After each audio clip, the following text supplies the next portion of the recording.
Laicam iekšā šodienas ziņās. Tā arī nesaņēmu ziņu no 777, līdz ar to 50 kro kriptovalūtas izspēlēju tālāk.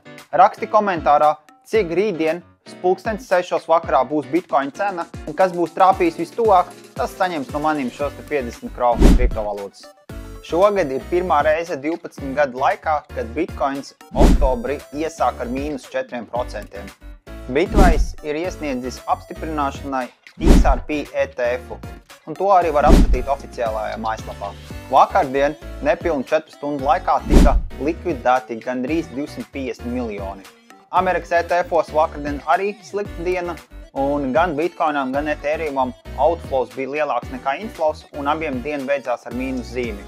Bitcoinam tas bija 242,6 miljoni, Ethereumam 48,6 miljoni ar mīnus zīmi. Ripple Technology ir oficiāli ieguvis finanšu pakalpojumu apstiprinājumu Dubajā. Šodien tas viss, tiekamies rītdien, un kā ierasti, dodies uz profila aprakstu linku, spied uz linka un pievienojies manai Telegram grupai. Tur viss ap un par kriptovalūtu.